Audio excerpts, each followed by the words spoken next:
tanda bunyi tepat di atap rumah, luar kutuk, itu santet tingkat dasar. Kalau orangnya di luar pulau tidak kena, karena itu santet satu pulau nyebrang laut. Kenapa? Setan mau pindah lokasi harus ada surat izin mutasi pindah. Nah, yang dengar bunyinya itu adalah target. Nah, dan yang kedua, santet menggunakan tingkat dasar adalah santet yang pakai benda-benda dengan unsur logam, paku, jarum, pines, misalnya boneka pun ada talinya, setelah itu ada kawat maupun jarumnya. Nah, setelah itu gunting, linggis, setelah itu silet, unsur-unsur logam yang dipakai.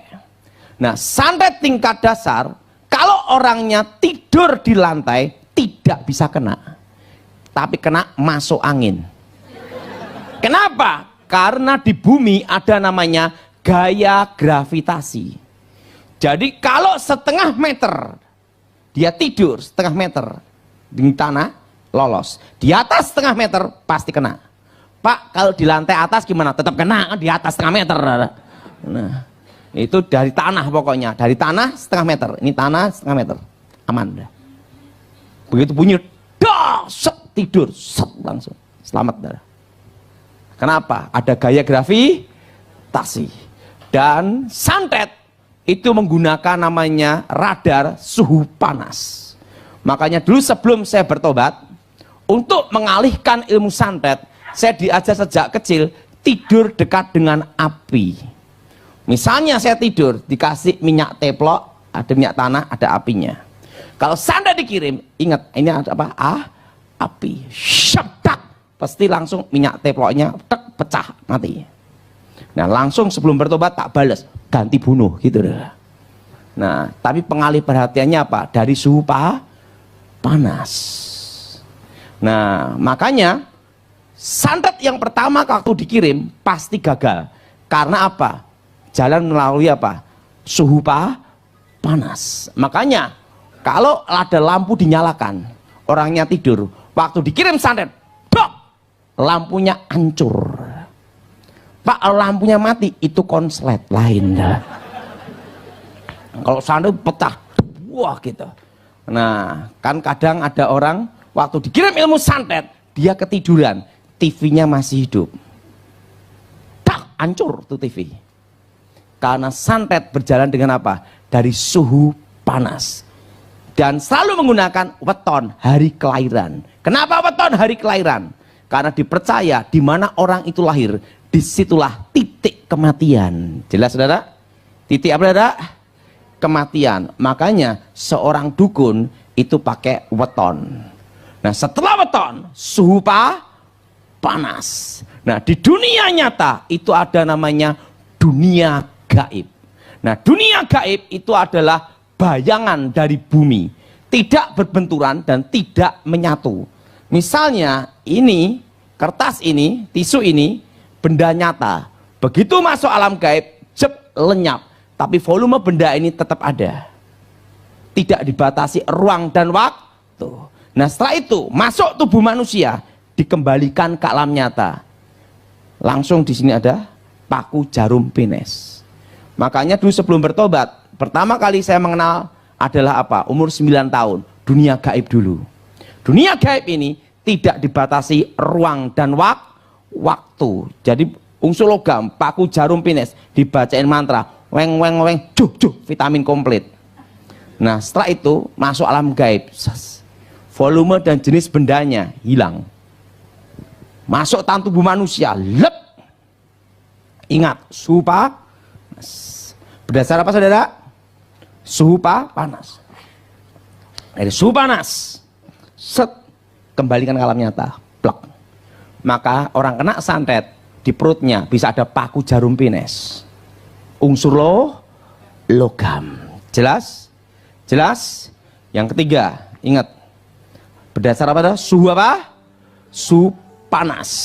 Yang keempat, tanaman-tanaman mati mendadak, kering. Itu ada hawa jahat, tanaman-tanaman kering langsung. Keringnya itu dari atas sampai ke bawah. Itu tingkat dasar.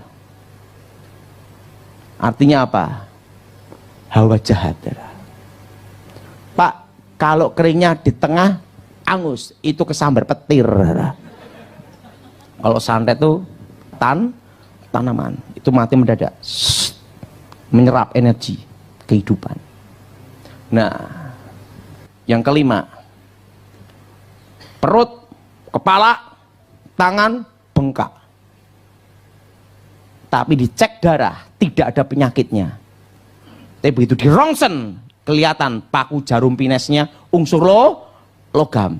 Makanya orang pasang susuk dirongsen kelihatan susuknya. Dan ingat, dicek dokter, dirongsen. Waktu dicek tidak ada penyakitnya. Begitu dirongsen, unsur logam di bagian pembengkaannya. Kalau kena mulut langsung gini, bengkak. Rongsen unsur logam semua. Nah, yang keenam, waktu malam Jumat tepatnya jam 12, jam 1, jam 2 akan ada bola api merah menyala. Nah, dari bola apinya kelihatan pengirimnya arah sana. Oh, berarti aliran ini. Oh, pengarahnya sana. Oh, sana. Itu pasti ada bola api. Apinya merah nyala. Jelas? Jelas? Apinya berada? Merah nyala. Nah, setelah itu malam banyak anjing menggonggong.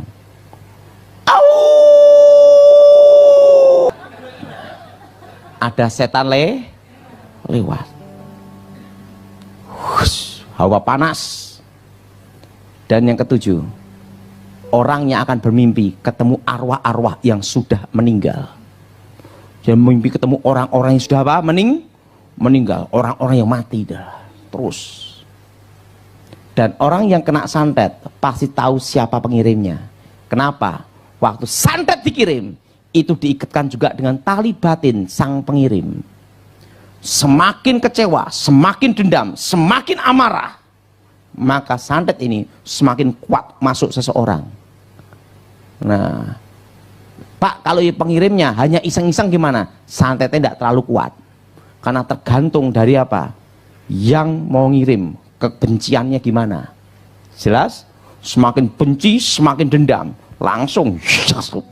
Dan seorang dukun sebelum nyantet, dia akan tanya sama pasiennya dulu, apakah kamu siap menanggung resikonya?